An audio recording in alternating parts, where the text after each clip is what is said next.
ಎಲ್ಲರಿಗೂ ನಮಸ್ಕಾರಗಳು. ಇಂದಿನ ವಿಡಿಯೋದಲ್ಲಿ ನಾವು 8ನೇ ತರಗತಿ ವಿಜ್ಞಾನ ಭಾಗ 1ರ ಅಧ್ಯಾಯ 3 ಕಲ್ಲಿದ್ದಲು ಮತ್ತು ಪೆಟ್ರೋಲಿಯಂ ಪಾಠದ ಪ್ರಶ್ನೋತ್ತರಗಳನ್ನು ನೋಡ್ತಾ ಹೋಗೋಣ. ಅಭ್ಯಾಸಗಳು. ಮೊದಲನೇ ಪ್ರಶ್ನೆ, CNG ಮತ್ತು LPGಗಳನ್ನು ಇಂಧನಗಳಾಗಿ ಬಳಸುವುದರ ಅನುಕೂಲಗಳೇನು? ಅಂದರೆ CNG ಕಾಂಪ್ರೆಸ್ಡ್ ನ್ಯಾಚುರಲ್ ಗ್ಯಾಸ್ ಮತ್ತು ಲಿಕ್ವಿಫೈಡ್ ಪೆಟ್ರೋಲಿಯಂ ಗ್ಯಾಸ್ಗಳನ್ನು ಇಂಧನಗಳಾಗಿ ಬಳಸುವುದರ ಅನುಕೂಲಗಳು, ಅದರಿಂದ ಏನೇನು ಲಾಭ ಇದೆ? CNG ಮತ್ತು LPG ಇಂಧನಗಳ ಉಪಯೋಗಗಳು ಅಥವಾ ಅನುಕೂಲಗಳು. ಮೊದಲನೇದು, ಇವುಗಳು ಸುಲಭವಾಗಿ ದಹಿಸುತ್ತವೆ ಅಥವಾ ಉರಿಯುತ್ತವೆ.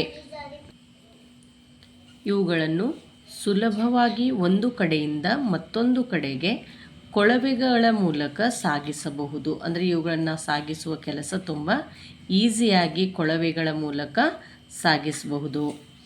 ಇವುಗಳನ್ನು ದಹಿಸಿದಾಗ ವಿಷ ಅನಿಲಗಳು ಬಿಡುಗಡೆಯಾಗುವುದಿಲ್ಲ. ಅಂದರೆ ಇವುಗಳನ್ನು ನಾವು ದಹಿಸಿದ ಮೇಲೆ, ಉರಿಸಿದ ಮೇಲೆ ಅಷ್ಟು ಪ್ರಮಾಣದ ವಿಷಾನಿಲಗಳು ಬಿಡುಗಡೆಯಾಗುವುದಿಲ್ಲ. ಆದ್ದರಿಂದ ವಾಯುಮಾಲಿನ್ಯ ಉಂಟಾಗುವುದಿಲ್ಲ. ಅಂದರೆ ಅದು ವಾಯುಮಾಲಿನ್ಯ ಉಂಟಾದರೂ ಸಹ ಅಷ್ಟು ಪ್ರಮಾಣದಲ್ಲಿ ಇರುವುದಿಲ್ಲ. ಇವುಗಳ ದಹನದಿಂದ ಬಿಡುಗಡೆಯಾಗುವ ಉಷ್ಣದ ದಕ್ಷತೆ ಹೆಚ್ಚು. ಇವುಗಳನ್ನು ಉರಿಸಿದಾಗ ಆ ಬಿಡುಗಡೆಯಾಗತ್ತಲ್ಲ ಉಷ್ಣದ ಪ್ರಮಾಣ, ಆ ದಕ್ಷತೆ, ಎಫಿಸಿಯನ್ಸಿ ಏನಿರುತ್ತೆ ಅದು ಹೆಚ್ಚಾಗಿರುತ್ತೆ. ರಸ್ತೆಗಳ ಮೇಲ್ಮೈ ನಿರ್ಮಾಣದಲ್ಲಿ ಉಪಯೋಗಿಸುವ ಪೆಟ್ರೋಲಿಯಂ ಉತ್ಪನ್ನವನ್ನು ಹೆಸರಿಸಿ. ರಸ್ತೆಗಳ ಮೇಲ್ಮೈ ನಿರ್ಮಾಣದಲ್ಲಿ ಉಪಯೋಗಿಸುವ ಪೆಟ್ರೋಲಿಯಂ ಉತ್ಪನ್ನ ಬಿಟುಮೆನ್. ಈ ಬಿಟುಮೆನನ್ನು ರಸ್ತೆಗಳ ಮೇಲ್ಮೈ ನಿರ್ಮಾಣದಲ್ಲಿ ಬಳಸಲಾಗುತ್ತದೆ. ಮೂರನೇ ಪ್ರಶ್ನೆ, ಸತ್ತ ಸಸ್ಯರಾಶಿಯಿಂದ ಕಲ್ಲಿದ್ದಲು ಹೇಗೆ ಉಂಟಾಗುತ್ತದೆ ಎಂಬುದನ್ನು ವಿವರಿಸಿ. ಈ ಪ್ರಕ್ರಿಯೆಯನ್ನು ಏನೆಂದು ಕರೆಯುತ್ತಾರೆ? ಅಂದರೆ ಈ ಸತ್ತಂತಹ ಸಸ್ಯರಾಶಿಗಳಿಂದ ಕಲ್ಲಿದ್ದಲು ಹೇಗೆ ಉಂಟಾಗುತ್ತದೆ, ಆ ಪ್ರಕ್ರಿಯೆಯನ್ನು ನಾವು ವಿವರಿಸಿ ಅದನ್ನು ಏನೆಂದು ಕರೆಯುತ್ತಾರೆ ಅನ್ನೋದನ್ನು ಬರಿಬೇಕು. ಪ್ರವಾಹದಂತಹ ನೈಸರ್ಗಿಕ ಪ್ರಕ್ರಿಯೆಗಳಿಂದ ಅರಣ್ಯಗಳು ಮಣ್ಣಿನ ಅಡಿಯಲ್ಲಿ ಹೂತು ಹೋಗುತ್ತವೆ. ಈಗ ಪ್ರವಾಹಗಳು, ಅತಿಯಾದ ಮಳೆ ಅಥವಾ ಬೇರೆ ನೈಸರ್ಗಿಕ ವಿಕೋಪಗಳಿಂದ ಈ ಅರಣ್ಯಗಳು ಮಣ್ಣಿನ ಅಡಿಯಲ್ಲಿ ಹೂತು ಹೋಗುತ್ತವೆ. ಅವುಗಳ ಮೇಲೆ ಹೆಚ್ಚು ಮಣ್ಣು ಸಂಗ್ರಹವಾದಂತೆ ಅವು ಸಂಪೀಡನೆಗೆ ಒಳಗಾಗುತ್ತವೆ. ಅವು ಹೆಚ್ಚು ಹೆಚ್ಚು ಆಳಕ್ಕೆ ಹೂತು ಹೋದಂತೆ ತಾಪವು ಹೆಚ್ಚಾಗುತ್ತದೆ. ಹೇಗೆ ಈ ಸಸ್ಯಗಳು ಮಣ್ಣಿನ ಆಳಕ್ಕೆ ಹೋಗುತ್ತೆ, ಅಲ್ಲಿ ಹೆಚ್ಚು ತಾಪ ಉಂಟಾಗುತ್ತದೆ. ಸತ್ತ ಸಸ್ಯಗಳು ಅಧಿಕ ಒತ್ತಡ, ಹೈ ಪ್ರೆಷರ್ ಮತ್ತು ಅಧಿಕ ತಾಪದಲ್ಲಿ, ಹೈ ಟೆಂಪ್ರೇಚರ್, ಅದರಲ್ಲಿ ನಿಧಾನವಾಗಿ ಕಲ್ಲಿದ್ದಲಾಗಿ ಪರಿವರ್ತನೆಗೊಳ್ಳುತ್ತದೆ. ಹೇಗೆ ಈ ಸತ್ತ ಸಸ್ಯಗಳು ಮಣ್ಣಿನ ಆಳಕ್ಕೆ ಹೋದಂತೆ ಅಲ್ಲೇನಾಗತ್ತೆ, ಅಧಿಕ ಒತ್ತಡ ಮತ್ತು ಅಧಿಕ ತಾಪ, ಹೈ ಪ್ರೆಷರ್ ಮತ್ತು ಹೈ ಟೆಂಪ್ರೇಚರ್ ಇದ್ದಾಗ ಅವೇನಾಗುತ್ತೆ, ಈ ಸತ್ತಂತಹ ಸಸ್ಯರಾಶಿಗಳು ನಿಧಾನವಾಗಿ ಕಲ್ಲಿದ್ದಲಾಗಿ ಪರಿವರ್ತನೆಗೊಳ್ಳುತ್ತವೆ. ಹೀಗೆ ಸತ್ತ ಸಸ್ಯರಾಶಿಯಿಂದ ಕಲ್ಲಿದ್ದಲು ಉಂಟಾಗುತ್ತದೆ. ಕಲ್ಲಿದ್ದಲು ಪ್ರಮುಖವಾಗಿ ಕಾರ್ಬನನ್ನು ಹೊಂದಿರುವುದರಿಂದ ಈ ಪ್ರಕ್ರಿಯೆಯನ್ನು ಕಾರ್ಬನೀಕರಣ ಎನ್ನುವರು.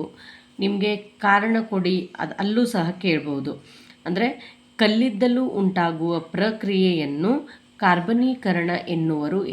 ಏಕೆಂದರೆ ಈ ಕಲ್ಲಿದ್ದಲು ಇದರಲ್ಲಿ ಅತಿ ಪ್ರಮುಖವಾಗಿ, ಅಂದರೆ ಹೆಚ್ಚಾಗಿ ಕಾರ್ಬನ್ ಹೊಂದಿರೋದ್ರಿಂದ ಈ ಪ್ರಕ್ರಿಯೆಯನ್ನು ನಾವು ಕಾರ್ಬನೀಕರಣ ಅಂತ ಕರಿತೀವಿ. ಇದರಲ್ಲೇ ನಿಮಗೆ 2-3 ಥರದ ಪ್ರಶ್ನೆಯನ್ನು ಕೇಳ್ಬೋದು. ಕಾರ್ಬನೀಕರಣ ಎಂದರೇನು ಅಂತಲೂ ಕೇಳ್ಬೋದು.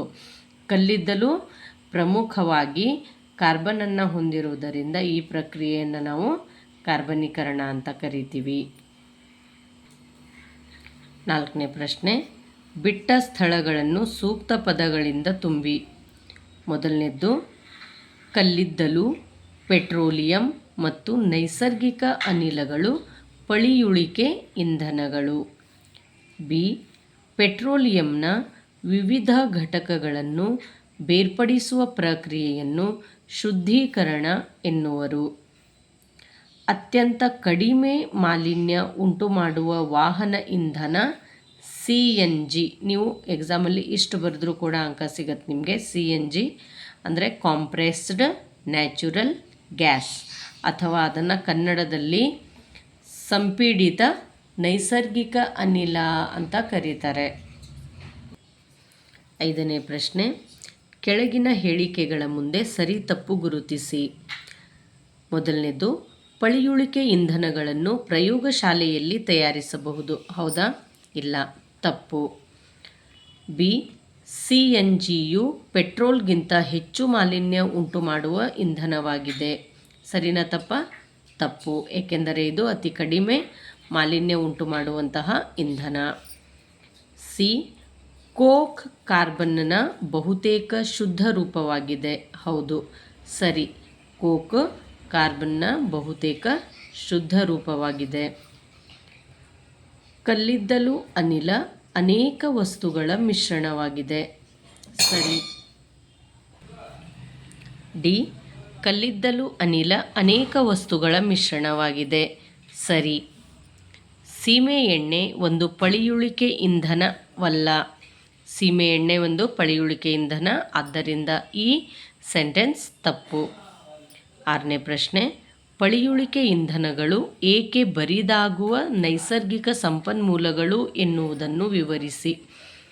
ಬರಿದಾಗುವ ಅಂದರೆ ನಾವು ಹೆಚ್ಚೆಚ್ಚು ಬಳಸಿದಂತೆ ಖಾಲಿಯಾಗುವಂತಹ ನೈಸರ್ಗಿಕ ಸಂಪನ್ಮೂಲಗಳು ಯಾವುವು? ಈ ಪಳಿಯುಳಿಕೆ ಇಂಧನಗಳು. ಯಾಕೆ ಅನ್ನೋದನ್ನು ವಿವರಿಸಬೇಕು. ಪಳಿಯುಳಿಕೆ ಇಂಧನಗಳು ಬರಿದಾಗುವ ನೈಸರ್ಗಿಕ ಸಂಪನ್ಮೂಲಗಳು, ಏಕೆಂದರೆ ಪಳಿಯುಳಿಕೆ ಇಂಧನಗಳು ತಯಾರಾಗಲು ಮಿಲಿಯನ್ ಗಟ್ಟಲೆ ವರ್ಷಗಳು ಬೇಕು. ಅನೇಕ ಸಸ್ಯಗಳು ಮತ್ತು ಪ್ರಾಣಿಗಳು ಭೂಮಿಯಲ್ಲಿ ಹೂತು ಹೋಗಬೇಕಾಗತ್ತೆ.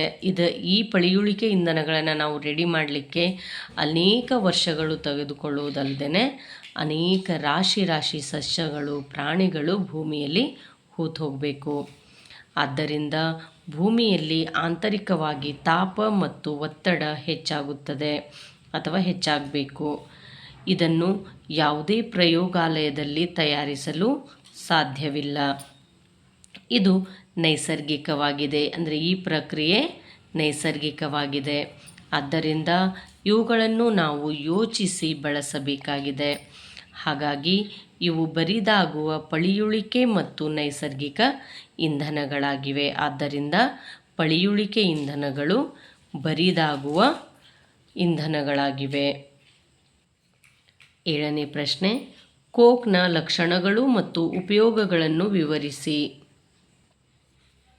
ಕೋಕ್ನ ಲಕ್ಷಣಗಳು: ಇದು ಕಠಿಣವಾಗಿದೆ, ಇದು ರಂಧ್ರಗಳನ್ನು ಹೊಂದಿದೆ, ಕಪ್ಪು ಬಣ್ಣವನ್ನು ಹೊಂದಿದೆ, ಇದು ಕಾರ್ಬನ್ನ ಬಹುತೇಕ ಶುದ್ಧ ರೂಪವಾಗಿದೆ. ಕೋಕ್ನ ಉಪಯೋಗಗಳು. ಹಾಗಾದರೆ ಈ ಕೋಕನ್ನು ನಾವು ಎಲ್ಲೆಲ್ಲಿ ಬಳಸ್ಕೊಳ್ತೀವಿ? ಉಕ್ಕಿನ ಉತ್ಪಾದನೆಯಲ್ಲಿ ಬಳಸುವರು. ಕೋಕನ್ನು ಉಕ್ಕಿನ ಉತ್ಪಾದನೆಯಲ್ಲಿ ಬಳಸುವರು. ಲೋಹಗಳ ಉದ್ಧರಣೆಯಲ್ಲಿ ಬಳಸುವರು. 8ನೇ ಪ್ರಶ್ನೆ, ಪೆಟ್ರೋಲಿಯಂ ಉಂಟಾಗುವ ಪ್ರಕ್ರಿಯೆಯನ್ನು ವಿವರಿಸಿ. ಪೆಟ್ರೋಲಿಯಂ ಉಂಟಾಗುವ ಪ್ರಕ್ರಿಯೆ: ಸಮುದ್ರದಲ್ಲಿ ವಾಸಿಸುವ ಜೀವಿಗಳಿಂದ ಪೆಟ್ರೋಲಿಯಂ ಉಂಟಾಗಿದೆ.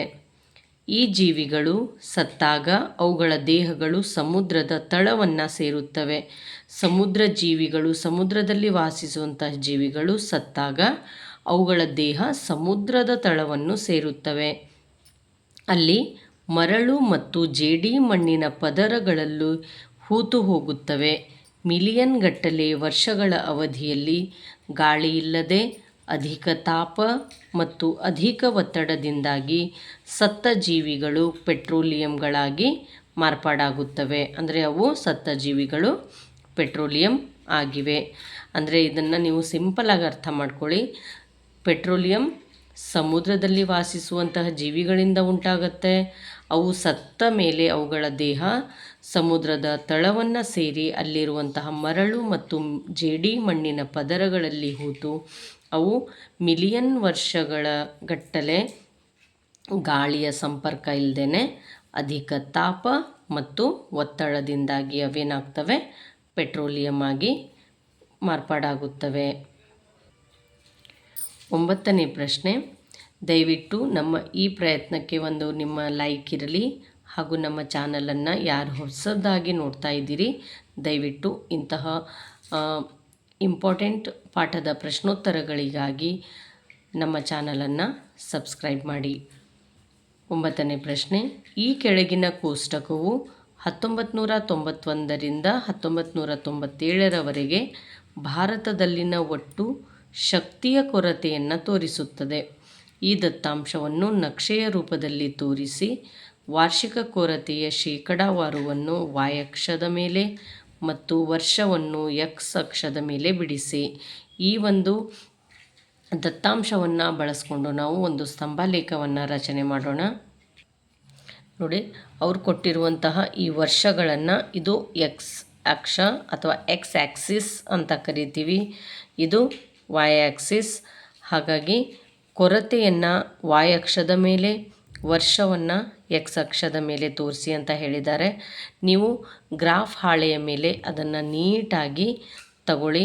ಇಲ್ಲಿ ನೋಡಿ, 0ದಿಂದ 1 2 3 ಹೀಗೆ ತಗೊಂಡು ನೀಟಾಗಿ ಎಷ್ಟಿದೆ ಅನ್ನೋದನ್ನು ಕರೆಕ್ಟಾಗಿ ಹಾಕಿ ಇದೇ ರೀತಿ ಅದು ನಿಮ್ಮ ನಕ್ಷೆ ಕೂಡ ಬರುತ್ತೆ. ಸೊ ದಯವಿಟ್ಟು ನಮ್ಮ ಚಾನಲನ್ನು ಲೈಕ್ ಮಾಡಿ, ಸಬ್ಸ್ಕ್ರೈಬ್ ಮಾಡಿ. ಸಿಗೋಣ ಮುಂದಿನ ವಿಡಿಯೋದಲ್ಲಿ. ಧನ್ಯವಾದಗಳು.